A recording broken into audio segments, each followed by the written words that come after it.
Hey, it's Mike Draper, AWC TV, and we're going to be talking with Jersey Josh today. Interesting topic, trade associations. Are they needed in our industry, or could they just go by the wayside? Josh, thanks for being on board with us. Yeah, for sure. As always, thanks for having me. Yeah, no problem. So trade associations, it's interesting because there's been some resurgence, and I want to just preface this. I do have some relationships with trade organizations, obviously on our safety side. I'm the safety director for the PWNA, and I work closely with the IWCA. So I'll preface that right up front. But kind of knowing a little bit about the two organizations, there seems to be a resurgence in these orgs, both of them. I know for both those orgs where people are like coming into them. They're happy to be members again, happy to have the association.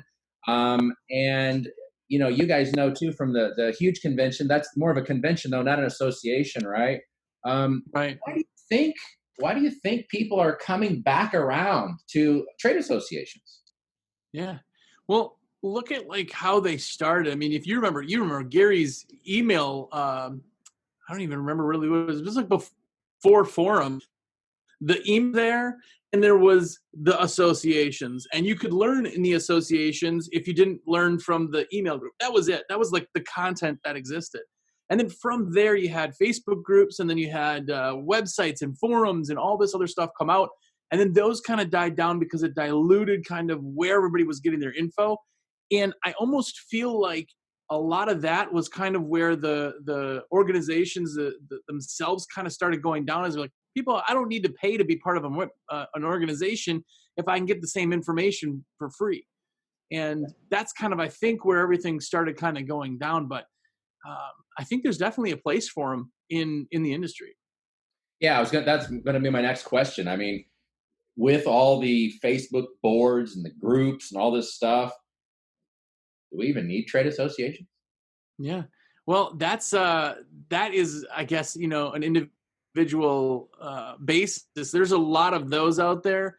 But if you remember too, at a certain time, and again, I'm not naming names for groups, but there was a time where I want to say there may have been 10 associations at one time, and it was every day there was a new association, and the abbreviations got longer, and there was more things covered, and they tried to, and it got so that the people who were running the organizations were almost corrupted. Not all of them, but there were some of them that had gotten corrupted too. So there was, when I was in organizations that don't even exist anymore because they've defunct.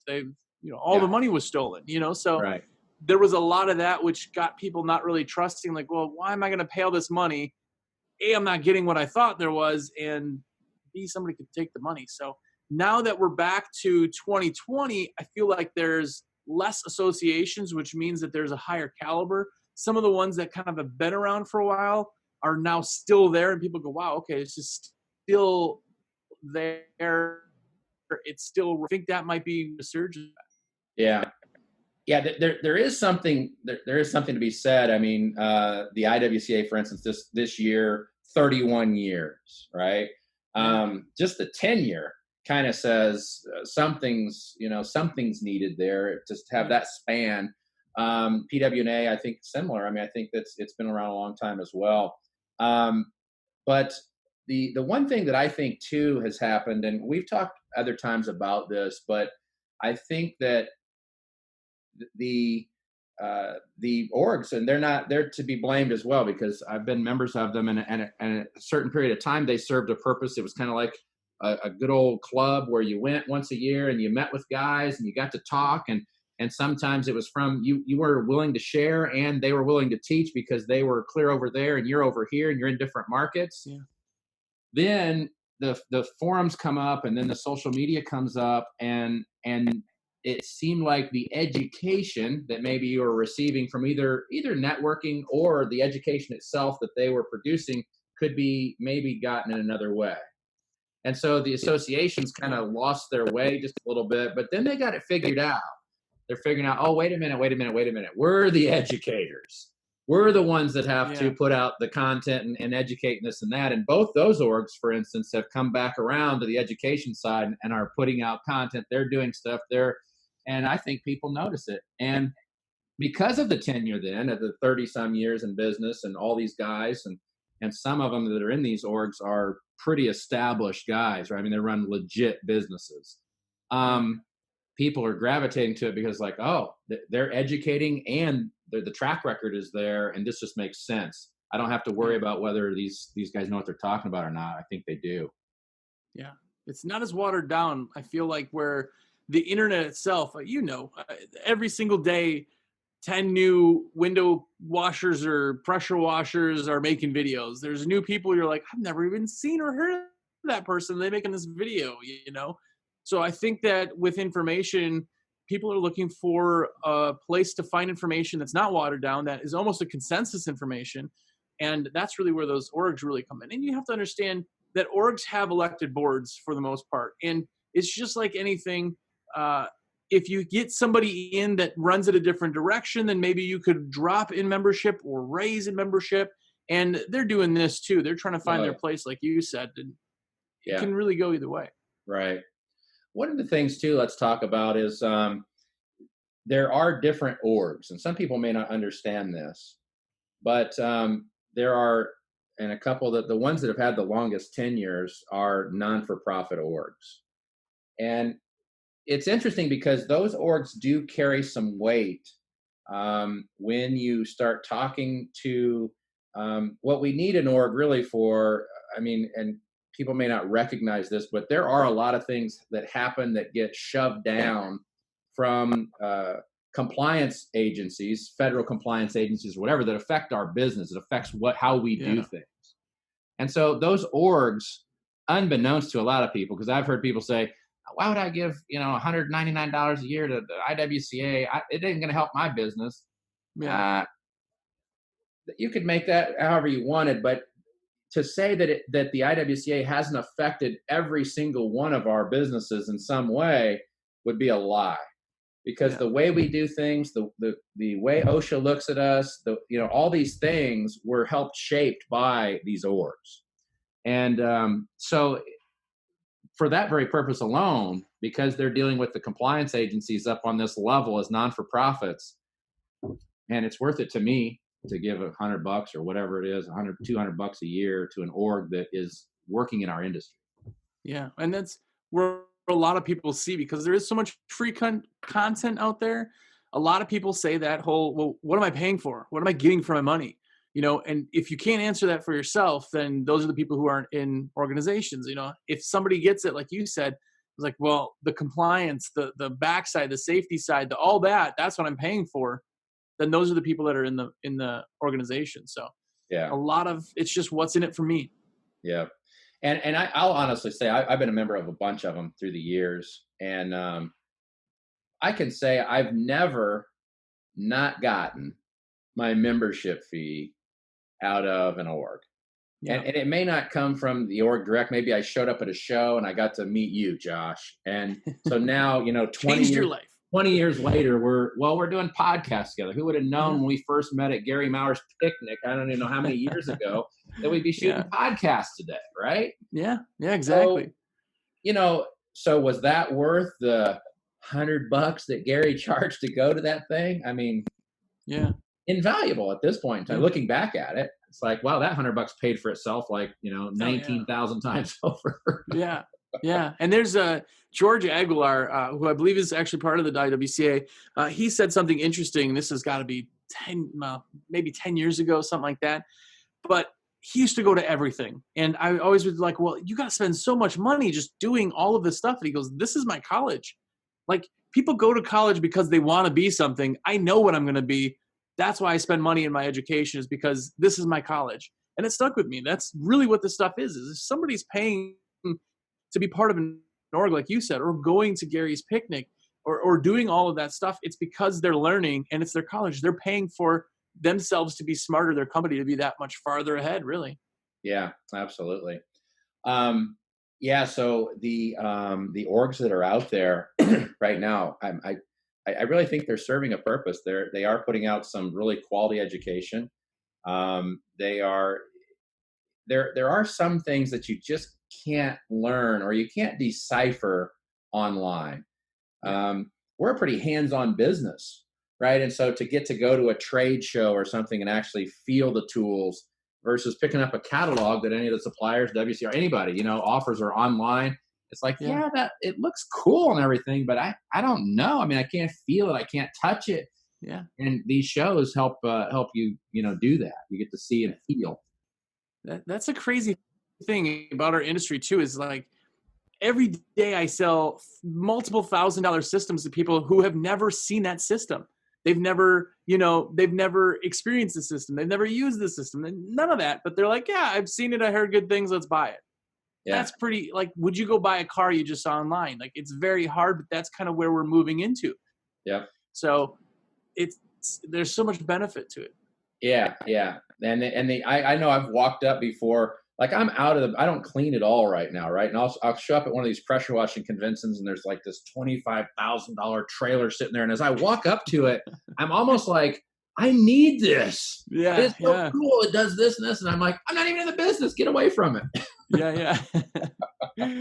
Yeah, that's exactly it. And I remember my first show was IWCA. Before anything was out there, before I knew anybody in the entire industry, I had to spend weeks convincing my wife that I was going to get a plane ticket and fly out there. I couldn't believe I was doing it. I was sitting on the plane flying to this convention. I'm like, I can't believe that I just spent like hundreds of dollars to just go. But after that show, I tried to do like everything that I could possibly do in my business. I just learned how valuable that stuff is. So you have to do it to realize where the benefit is. Yeah. And I'm going to say this too about it, just to give them both plugs. But I know for a fact that there are more millionaires in the IWCA and the PWNA than there are in any, outside of the orgs, right? They're there. And they're for whatever reason, I know why it all came together on the one side, but if you're truly trying to take your business, you want to run 40 guys, you want to run 50 guys, you want to run 80 guys, those guys are in those orgs. Yeah. And so it really begs the question, why? So these guys they're already established. They're already the big guy. They're already where most of us want to go, and yet they're there. Yeah, that's they know something. Ponder on a little bit, isn't it? Because it's like, wait a minute, they already got it all figured out, and they're there, so they still recognize some value. Yeah. Well, and I think too, this sounds as cliche as it is, but just saying that you're part of an organization or putting it on your website, it's accreditations in general that really show that you care about your industry as much as you just work in your industry. It's like, going through one of your safety trainings, like that shows that you're a different caliber person than the people who just don't care. Yeah. No, absolutely. And I always, the guys that I would talk on the forums or whatever, that was one thing, but I always wanted to associate with the guys that were where I wanted to be. Yeah. So, and at some of these orgs, to be able to sit down for 10 minutes, 15 minutes with a guy that's running 80 guys. It's like, just think about that for a minute. 80 guys you're running out in the morning. 80 people show up at your door and want work orders. There's a process there. There's things. I mean, if you can't learn from that, and if that's not worth $200, I don't know what to tell you, because no matter where you're at in your business, there's something to be learned from that guy. Exactly. Yeah. There's so many aspects to it. Yeah, absolutely. So yeah, it is interesting. It's interesting the resurgence. The IWCA is getting ready to have their convention. I'm hearing they've got record numbers this year. Their membership is way up.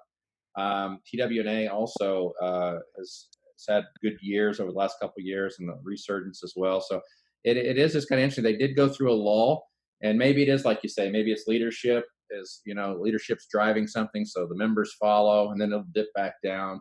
But and by prefacing that, to CYA here, I don't know who the presidents were in the IWCA and the PWNA. Like I'm not specifically talking about any one person, but just like a presidency in the United States, as new members come on, things can change. So don't take me as bashing any one person. No. And two, it can be topically, right? It can be, some years, I remember in the IWCA, there were some years that just like nothing was really going on. And so there's just kind of a lull. Like, okay. And then there's other years where, the 300-foot rule is under attack. And so everybody's like, whoosh, because we all want to be able to have a part of that. And so, I think topically things can kind of sway one way or the other as well. Oh, yeah. And in those lull years, you might look at it and say, well, they're really not doing anything. Yeah. You have to be relevant. I always say, like, McDonald's, like, everybody that's 2 years old and older in the U.S. knows what McDonald's is, even if you eat there or not. But yet they're still on billboards, radio, TV, newspapers, magazine, because they have to stay relevant. They have to stay there in the forefront of your brain. Sometimes when these orgs get comfortable and they go, oh, we're doing great, and then you don't hear from them for 2 years and they stop doing great, and it's because they just didn't stay in front of people. There is, in the media world that we live in, getting the content out there and staying relevant is huge. It's the difference between success and not. Yeah. And it is, like I said, it's interesting because they've kind of, you can see the progress over the last couple of years. They've kind of started to figure it out, and they have money. I mean, they're able to do things. And so once they got figured out, I think that, hey, you're behind the times because, some internet jockey can do this or this or this and can put out information. They're like, oh, no. Yeah. So it's kind of like, I always think about the electric cars. Tesla's done a really good job for a while, and it was really inventive, and it's like, wow, da. But eventually Ford's going to go, no. We're if there's a market there, we're coming in this game. So yeah, exactly. You're not just going to be and they have the power to do it. So it is interesting. I know you do hear a lot of people that say, I want nothing to do with them. I don't want nothing to do with trade associations. I don't want to go. I don't care. But what would you say to those people? Would you say try it out, or you say, you don't need them? Well, the only reason that anybody knows anything if something's for them or not is because they've tried them out or they've done enough research to really know. So give it a fair shot beforehand, but everything isn't for everyone. Like, sometimes somebody says it's not for them. It may not actually be for them. Everybody's business is different. It's like a certain type of squeegee or a certain type of pressure washer may not work for everybody, but you have to try it. You have to get your hands on it. You have to see what it's really about to realize if it works specifically for you, because nobody else is you. Yeah, no, that's absolutely right. So give it a shot, see if it's for you. It's not for you, but there's certainly some great trade associations out there. I'm a big fan, obviously, with my affiliations of the nonprofit organizations. Not that the others don't do some good stuff; they do, but just on the big picture of compliantarian regulation and things like that, that's kind of where my focus is. And I think they're both doing a great job. And if you're not supporting them, and you kind of want to have a say in what those directions are, then get involved with them. And again, if you can't go to even once a year, go to the annual meeting and get $199 of information back out, I don't know. I say shame on you. Yeah, you have to open yourself up to learn. I always say, like, at any of these shows and stuff, you see those guys that stand in the corner. They don't talk to anybody, and then they leave and they go, well, that show wasn't good. I knew all that stuff. Well, you didn't actively learn. You didn't actually chase down the information. If you don't talk to people and you don't go actively find the information, it's not always going to find you. Right. And you do have to find it because, I mean, think about it. Pressure washing, window cleaning, does really that much change in a year? Probably not.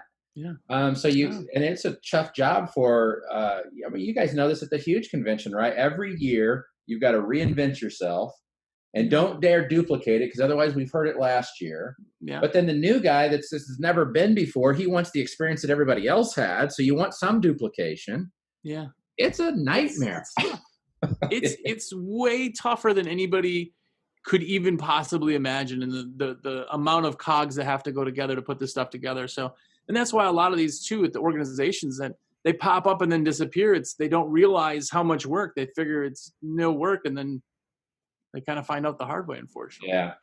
And too, just to give credit where credit's due, the nonprofit orgs out there, those guys that are running that stuff, they're not making any money. Yeah. I mean, I was on the IWCA board for a while, and you have different events that you have to show up to. You've got, and if you are dealing with a compliant agency or something else that's going to add some events, all of that airfare, all those hotels, all those meetings, it's on you. Yeah. So they're footing the bill for that. And so that says something in and of itself. There's that kind of talks about the caliber of person in those orgs, because they got to have a little coin to be able to do that, right? I mean, you can't just, you got to have the money to be able to do that kind of stuff.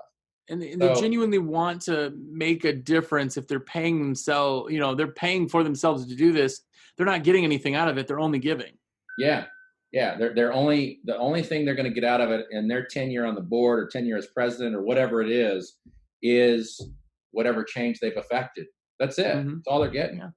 And so, man, I really give it to those guys. I mean, I know that that some of these events, I know my work with the PWNA, we're getting ready to go. We're going to go to a different association convention in February, and we're all going to spend a week away from our businesses and our lives and all this stuff to support an industry, our industry at this other association. And it's just like, I'm happy to do it, but I'm just saying it's real. I mean, it is a real check that gets written when we go do those things. Yeah.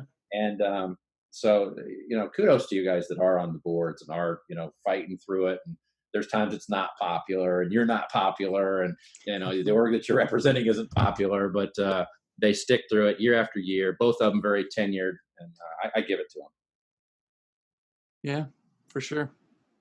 So what's our message today for those that are listening? Trade associations or no?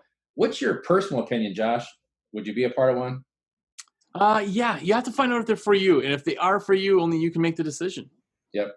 That's where I'm at too. Certainly if it's not for you, then don't, and don't waste anybody else's time either. But for me, definitely yes. And there's several of them out there. So figure out which one works for you and get involved. Josh, we appreciate you talking about this subject. Trade association is a hot one right now. And we always appreciate your input and the things that you're seeing in the industry. Thanks for being on board with us today. Definitely. Thanks for having me. No problem. Stay tuned for our next episode of AWC TV by following us on YouTube, Facebook, or our website, awcmag.com.